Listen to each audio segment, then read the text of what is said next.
This is the hour of doom and bloom. That's right, friends and neighbors. Welcome to Doom and Bloom Survival Medicine Podcast, a congress of contemplation in a contemptuous world, and the #1 show about medical preparedness, mostly because it's the only show about medical preparedness. Possibly. That's right.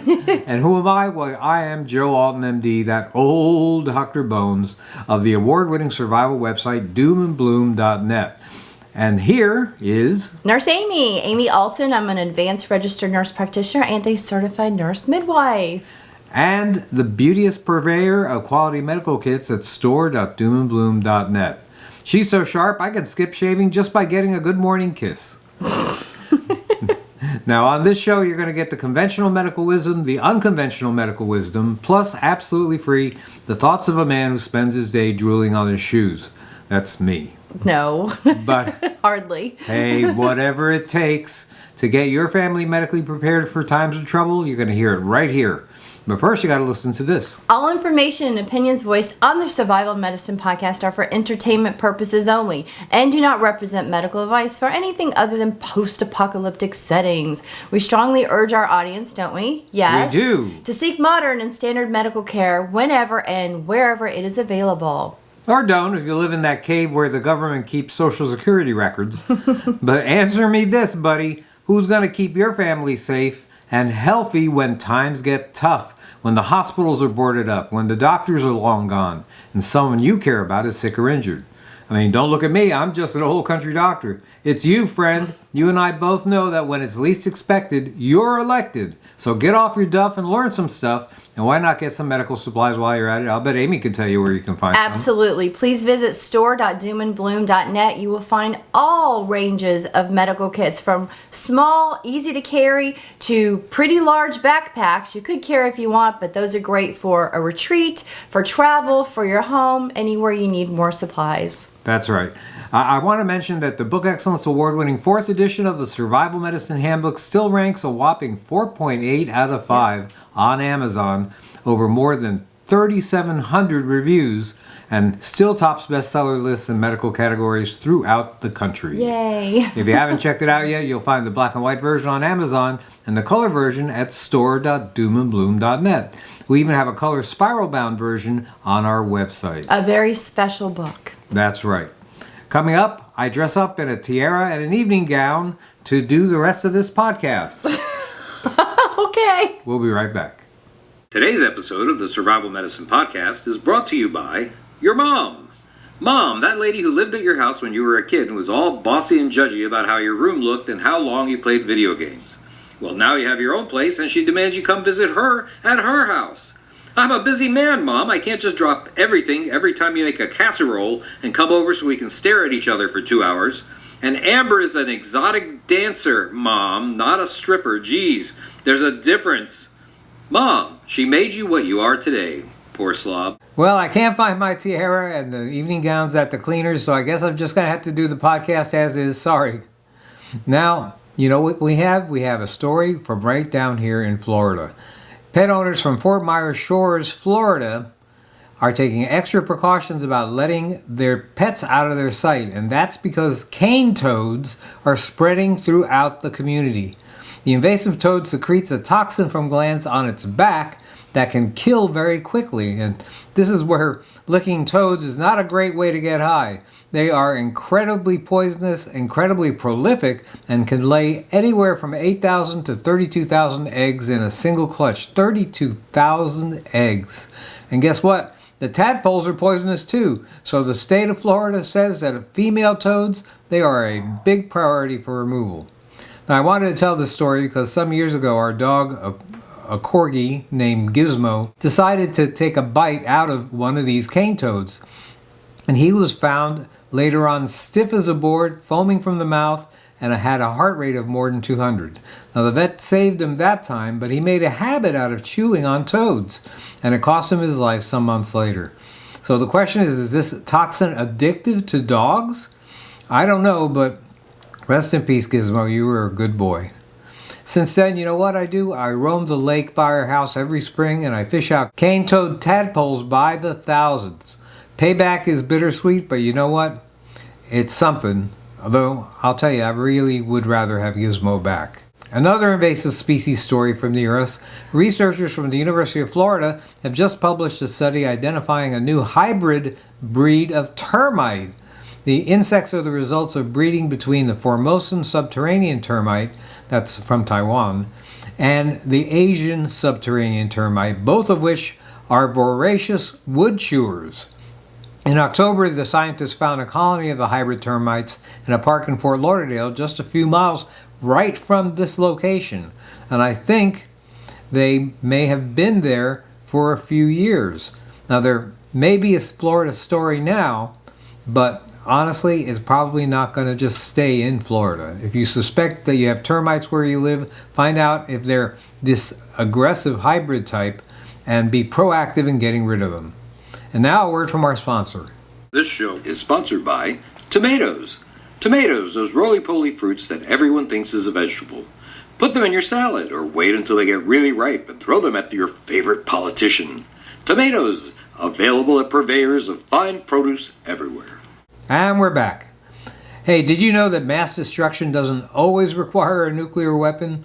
Chinese operatives recently smuggled a devastating biological substance into the United States.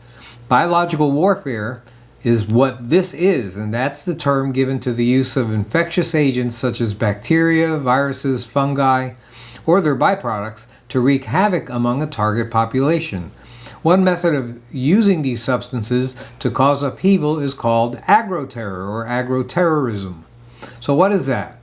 It refers to the deliberate introduction of pests, toxins, or disease-causing organisms into a country's food supply or agricultural sector with the intent to cause sickness, food shortages, or economic disruption that could lead to societal collapse. Biological weapons don't have to kill humans directly. Unleashing, let's say, a horde of locusts to destroy crops or an agent that kills livestock can be just as effective. Now, what makes agro-terrorism particularly effective is that the impact is often delayed. A disease-causing microbe may not be detected until the damage has already been done.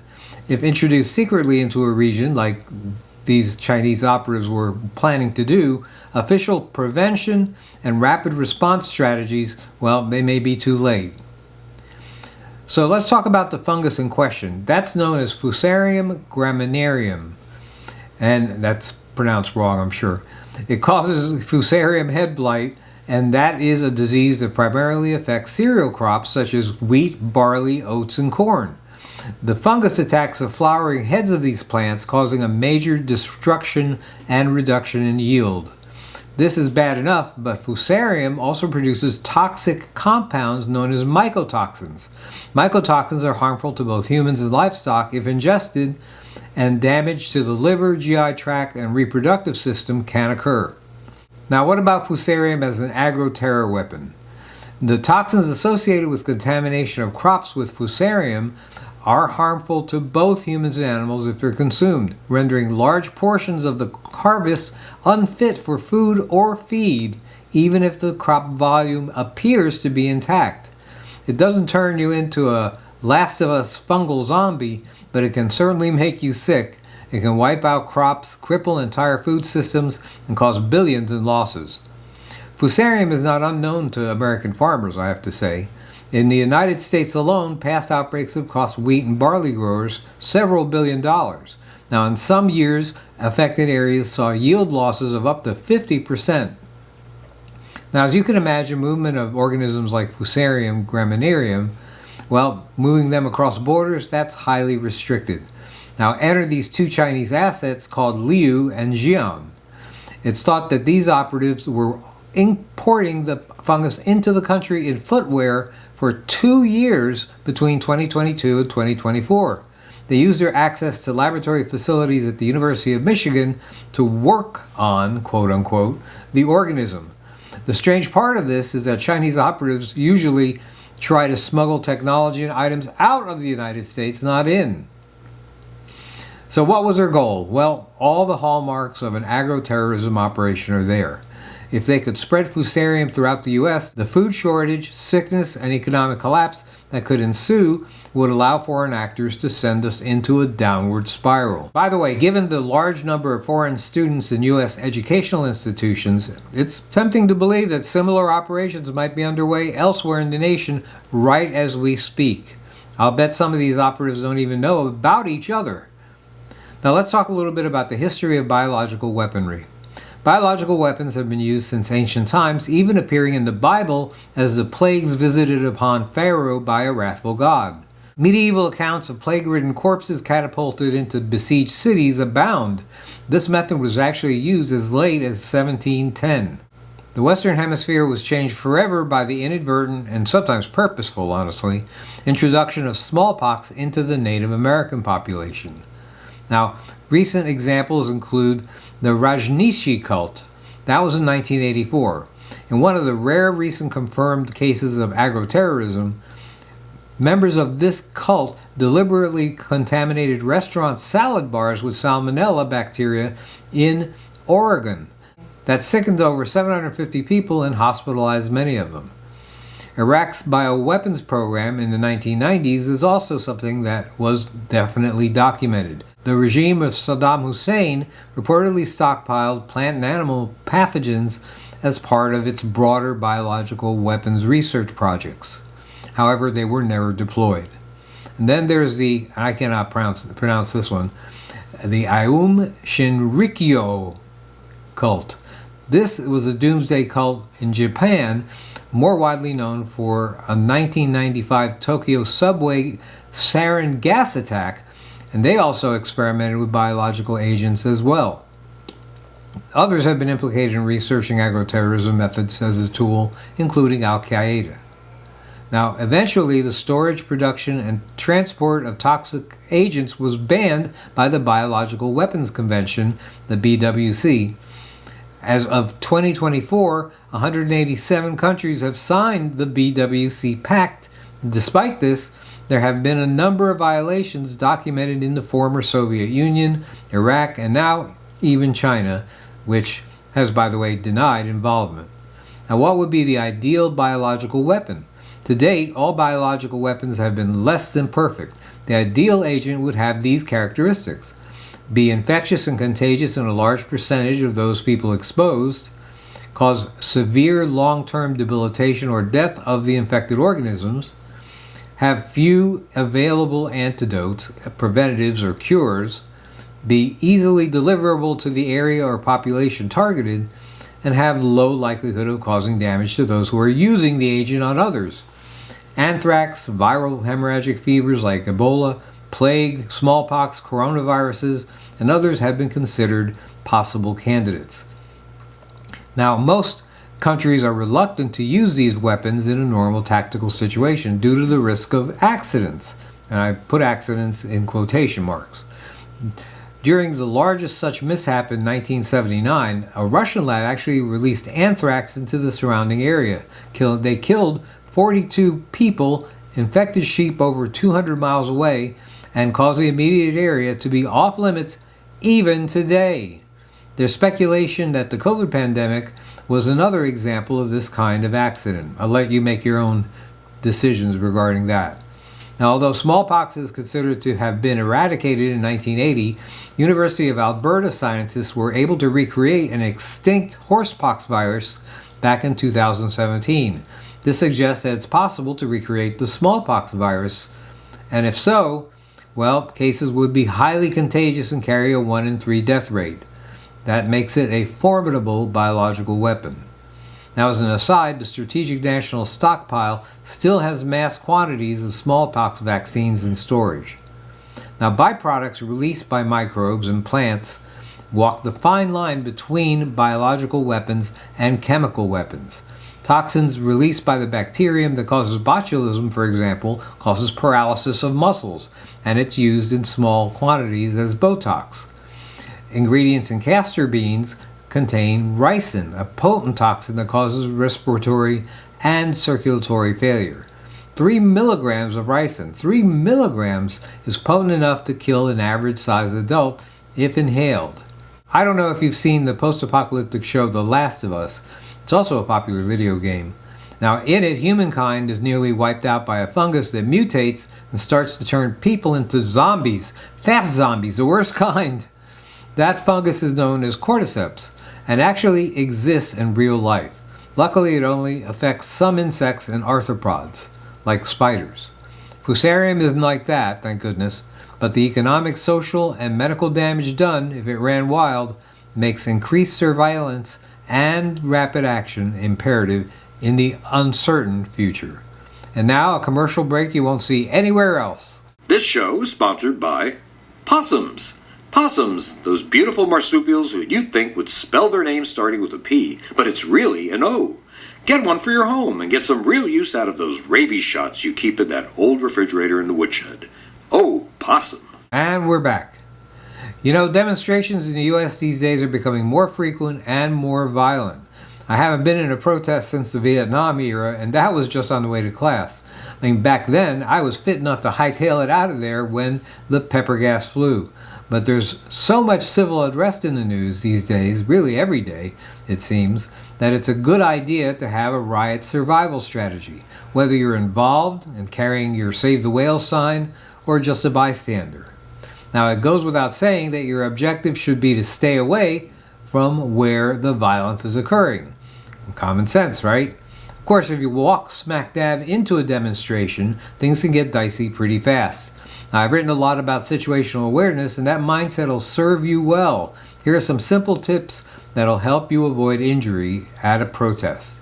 Well, one, you should always be in a state of yellow alert.